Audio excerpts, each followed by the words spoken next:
He's going to give me, good morning. Good morning. I'm Cynthia Hutchison. Welcome everybody today to the new normal. This series talks about some of the changes that have taken place, obviously post-COVID, and how we can use some of those changes to grow our businesses going forward. So today we have Tim with us from Alteris Group. Tim Connor is the co-owner of Alteris Group, and they're going to talk about a new tool that their company has created that helps better navigate the return to work process. Thank you. Welcome, Tim. Hi, Cynthia. Thank you for having me on. Well, congratulations on your new app. This app is called COVID-19 Compliance Coach, correct? It is. Yep. Our domain name is covidcomply.com. That's where you can go to get some more information on it, covidcomply.com. So as a business owner, what were your main concerns about returning to work in a post-COVID environment? Yeah, so actually, when the pandemic sort of started to happen and we got the stay-at-home order, I think the first thing as a business owner that goes through my mind is the business continuity, keeping the business going. How do you work remotely? All those things, you start to scramble a little bit to figure all that out. So I think once that kind of process goes through and you're sort of in the middle of the stay-at-home orders, then your mind starts to think, how do I reopen at some point? What does that timeline look like? And for me, you're starting to look at all the different press conferences that go out, you're picking up on what the virus is doing. And I remember specifically we're reading the CARES Act that came out one morning and looking through, and there were some hints in the CARES Act at how businesses might reopen. And one of those items in the CARES Act, they had outlined some topic areas for training. And I thought to myself, okay, this is going to be an issue as we start to reopen, is training about COVID and what are safe practices coming back into the office. So as part of our company, what we do as a company is do and build custom curriculum and training. So we have the ability to do training. So I thought we would turn our team to building curriculum for training for COVID, because this is the way we were going to have to reopen. So those were my initial thoughts on reopening, is how are we going to do this? And as you talk about your thought process, it just mirrors what we experienced here, what I experienced personally at Automation Alley, which was the first 2 weeks after we had stay at home. The calls we got were businesses asking how they could maybe get into providing PPE. Yeah. The second week and a half was, how do I get any funding? Can you direct me to the funding sources? After about 3.5 weeks, the focus, just like a light switch, just turned completely to, we want to get back to work. We want to do it right. Can you give me any ideas? Yeah. So you're fitting that pattern, and as you went through that, but you took action and created something to help more than your company. Yeah. And that's what I really like it. So you applied, do you feel you applied your concerns about you and your employees into building this app? Yes, that was the essential core motivation in it, was how are we going to do the health screening? How are we going to train folks? And then how are we going to communicate what our plan is, or better, what our mitigation plan was when everybody comes back into the office? Because as a business owner, you start to pick up very quickly what the concerns of employees are when they come back. How are they going to be safe? A lot of news information going on, a lot of changes about the virus, what it does, what social distancing is, do you wear a mask, don't you wear a mask, all that kind of stuff. And then you become responsible as an employer, is how are you going to create a safe environment to come in? So it starts to become a pretty overwhelming task to do the training, to do the mitigation planning, to do the health check. How do you put all that together? Kind of go from paper-based. I mean, one way we started here was a paper-based health screening, and that's kind of doesn't really work, so you start going through all that process. And that was the genesis for the app, because we do a lot of e-learning, we build a lot of technology, and we have another platform that we could build our app on top of that would accomplish that for us. And then we thought this might be a good tool for some other small companies to open their offices, because who wants all that burden of having to build training courses out, figure out how we're going to screen for the health screening, how we're going to put a mitigation plan and communicate it to everybody, because those are the guidances that are coming from the governor's office now. All of those things we just talked about, that's what's coming from the governor's office right now. Exactly. So, and we've seen a lot of playbooks, a variety of playbooks. So what's the biggest differentiation between the playbooks that we're seeing and this kind of app, this specific app? Yeah, well, this is almost like a job aid, or it's an actionable way to whatever you have in your playbook to express that in the playbook. How do you make that actionable, right? So you see a lot of guidelines for offices and a lot of guidelines from the governor's office. Well, how do you put that into action? How are you going to do the health screen? How are you going to communicate the mitigation plan to folks, know that they read it, have an audit trail, have that recorded? There's states like New York and California that want all that data. They want it all kept in a record keeping way, that you did health screening, that you submitted a mitigation plan to your employees, that they read it and the time and date that they read it, and then time and dates of when they were all trained. Plus it says to your organization that all the employees got the same training, they all read the same mitigation plan, and they're all doing a consistent health screening, right? It says all of that, and it's all being recorded. So to me, that takes a lot of burden off of a business owner, because that just puts that complete package together for them. It builds that little ecosystem for them, and they don't have to have that burden on their back. Because depending on what business you are, I don't know where and what size you are, what resource do you have to go build training for all of this stuff? Right. And many of us, many companies don't have an HR office, or they don't have an Right. HR. That's right. It's a part-time payroll, usually carries the function of HR, as in puts the offer letters out there, but not an HR person with that That's right. in-depth background. And same with training, not an in-depth training background. So if you can provide that as an easy tool for small to mid-sized companies, I think it's fabulous. Yeah. Can you, I always like to know, so what resources and guidelines did you use? You referenced the governor's mandates. Is that your primary guideline to frame what you were going to build into the app? Yeah, so the training courses themselves come from the sources, the government sources. So it's specifically the CDC, OSHA guidelines, HHS, and then there's other information that's in the training that comes from government sources as well. And so we're constantly out checking CDC guidance, HHS, OSHA, to make sure that we're consistent in what we are saying in our training. So those are the sources that we use. We weren't going to go outside to any other sources than whatever is being posted at a government level. Then from the state level, then if there's some differences, then those can be put into your mitigation plan. So that's where that customization of the tool comes. So like here in Michigan, something comes out for the governor's office, that's in your mitigation plan, that we have to do this very specific thing. But the training courses give the guidance overall of how to stay safe and healthy, how to do best practices for telecommuting, what's some best practices for cybersecurity. It's all the topics that were listed in the CARES Act that you would need training on. It's funny because I'll digress for a second. Again, this is something we just experienced at Automation Alley. We've all been remote. I'm physically in one of the offices, in a private office within our building right now, but we've been remote, and I've noticed that over time, a lot of people are, working, and during their staff meetings or a team meeting, they're answering your emails. Yes. And right. And I realized we never had a protocol for that. We never said during your once a week 90-minute team meeting, right. Need full attention just as if you were in the room, because we have a policy that for meetings you leave your phone outside the room, leave your computer, go right. in and pay attention. But we hadn't set up any official protocol, so you can't even get frustrated. They're just doing what seems natural. They're sitting here talking to you, and oh, by the way, there comes an email I want to answer, and answering that. So now we step back and said, wait a second, we've been working from home for 3 months, right, and not really put a protocol in place for that part of it, let alone COVID mitigation piece. But the actual how are you going to work from home that is respectful of your colleagues, so we're not repeating ourselves and having somebody go, would you just say? Yeah, that would happen in an in-person meeting. Yeah. Right. So we've been learning a little bit, like many people after the fact.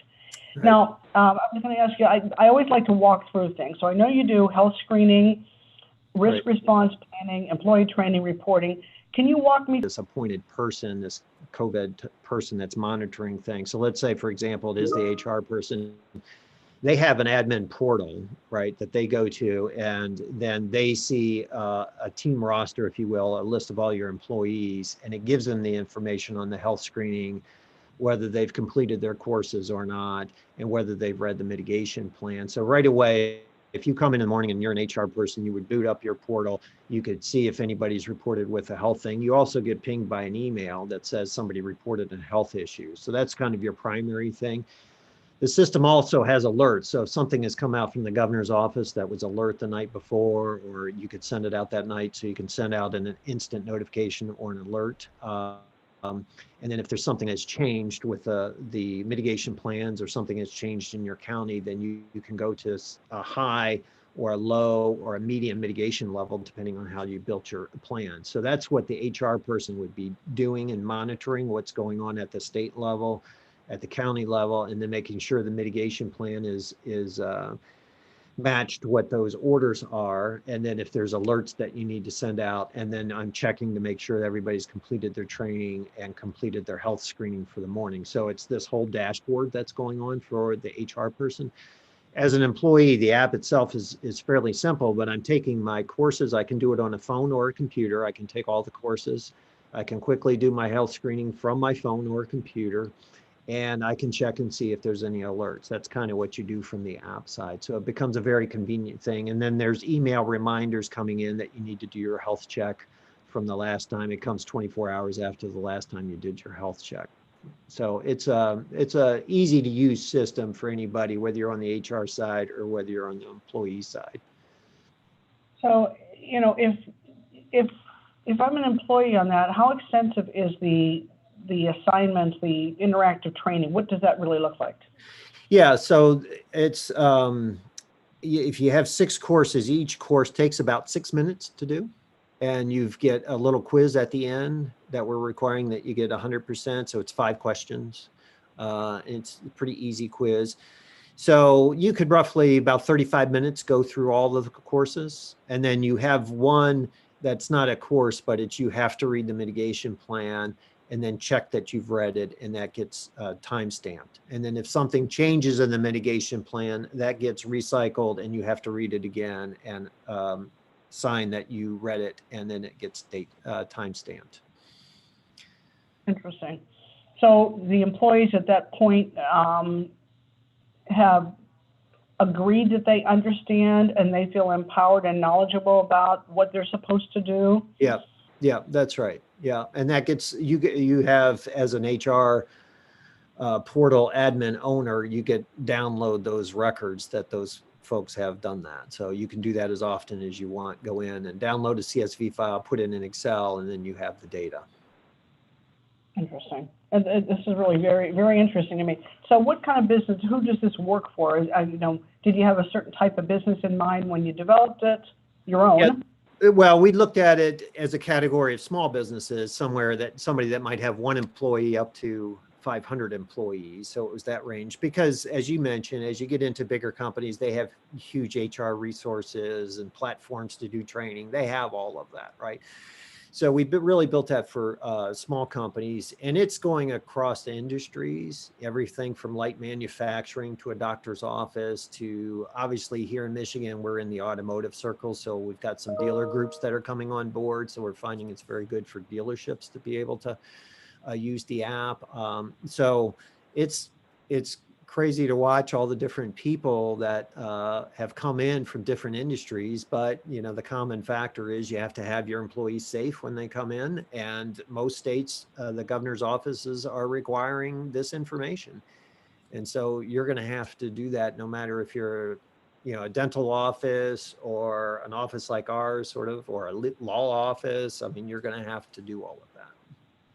Well, you know, at Automation Alley, we've been talking about Industry 4.0 and all these technologies for 4 years. And, you know, I kind of tease about it, but that our biggest competitor has been inertia. And the lack of absolute need, particularly if you're very busy, and particularly in manufacturing, when things are going well in manufacturing, everybody's too busy to take on a new project. That's right. You know, like we've all lived here in Michigan, we know that one. But when things are going well, everybody zooms along and nobody has time to apply a new technology. And this obviously brought it to a grinding halt. Maybe people aren't doing so well. Quite a few are coming back and doing very well. Yeah. But the only way they can reopen their building is to move into this digitized space, start to use digitization to help them. And this happens to be the first step is COVID mitigation, but beyond the COVID mitigation, the technologies that help you track and manage are going to be left behind as a new way to do business. I think that's going to be a long-term gain, for all of us. Yeah, and that's the way I look at it from a business owner perspective. If we get into a second wave of COVID, which seems like we will, all of that's in the news, is we want to stay open and continue to work as a company. We don't want to be another stay-at-home order and shut down the economy again.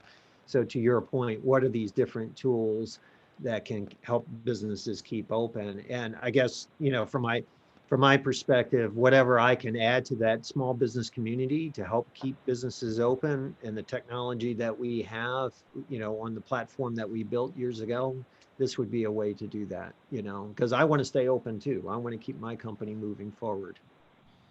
Right, and we're the same way. I mean, I actually talked to a restaurant owner recently who told me that he would be just content, but he said this 50% and social distancing and half the table is marked off. It's a private, he's a private owner, not a corporation, but he said he'd be content doing it just exactly this way through the end of the year, if that prevented a total shutdown again. Because he said, I don't think we can survive another shutdown where, I have to find a way to pay the mortgage and, or pay the rent. So I think that's going to be the case for a lot of us, is that. Yes.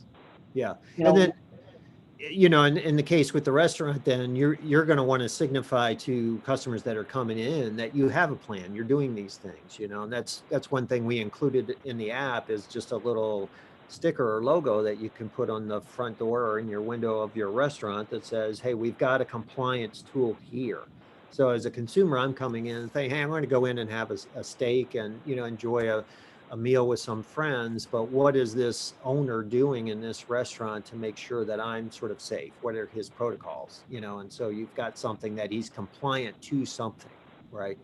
And so that's what our thought process was. It's a way to communicate it to your customers coming in. Right. And at this point, there is no universal standard, there's not. So that's right.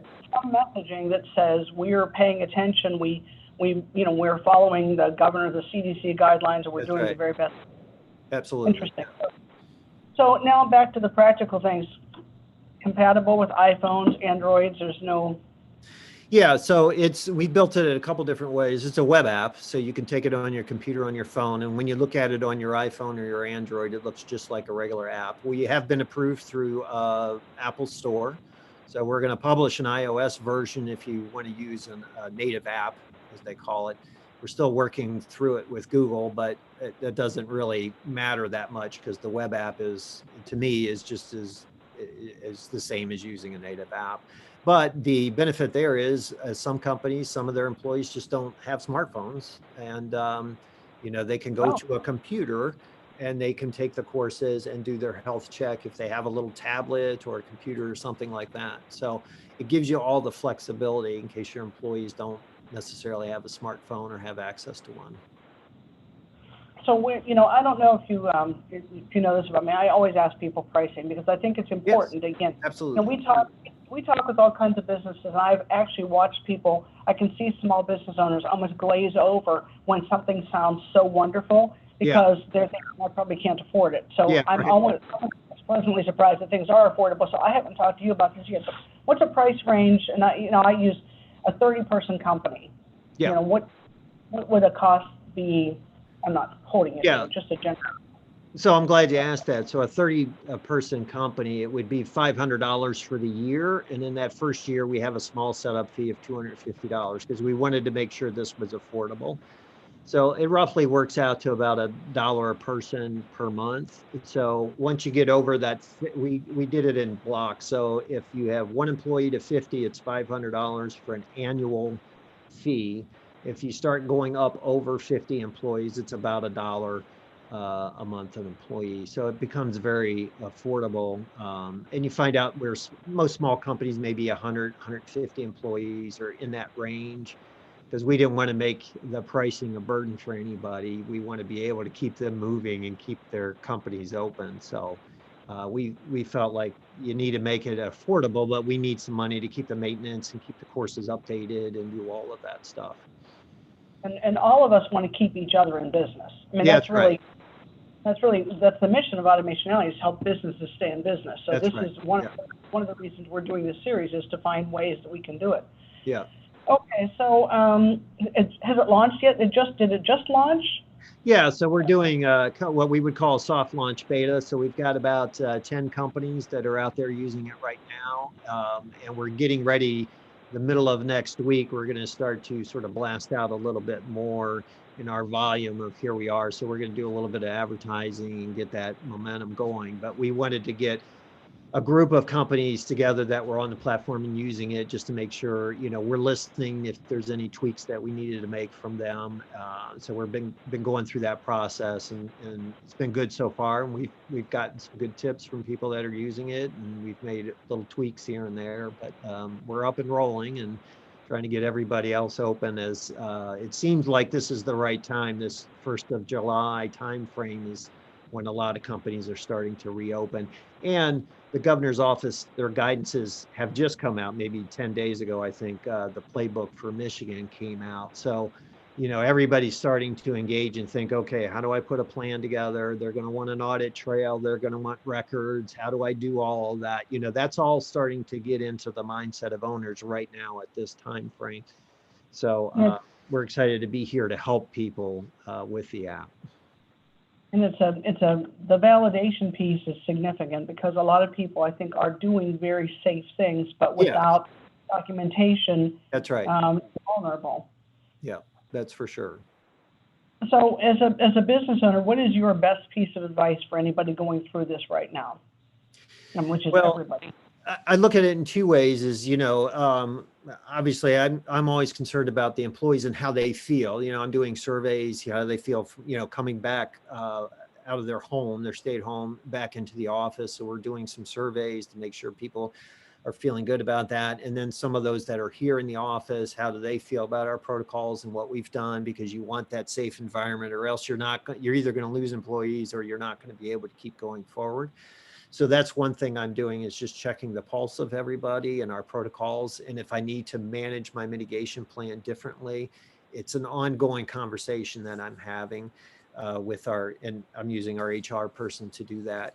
So that's one thing I would do, is to, I think, do little surveys or somehow check the pulse of your employees to make sure you're okay. And then I think a tool like ours helps add that confidence to it. And then I'm just thinking through the playbook. If a second wave comes, how do I operate from home? So what's our business continuity plan? Aside from, our app and all those kinds of things, it's what are the platforms that our people can use at home, and how do we keep our clients happy, and our business and our things that we build and the things that we do, how do we keep them moving remotely? Because I'm not so sure we won't have, like a week shutdown kind of thing like South Korea does, or something like that, where everybody's home for 7 days. Okay, well, what's my plan for that? How do I keep my continuity of my business running during that 7-day sort of light shutdown, if you will? Yeah, I'm sure that we have something like that in our future. None of us know what it's going to look like, but there will be the rolling changes to stabilize. I mean, I'm actually very grateful to live in Michigan, because I feel like we've had great leadership from our governor about the why of the decision making. So that's been helpful for me to watch. Yeah. And I think it's helped people a lot.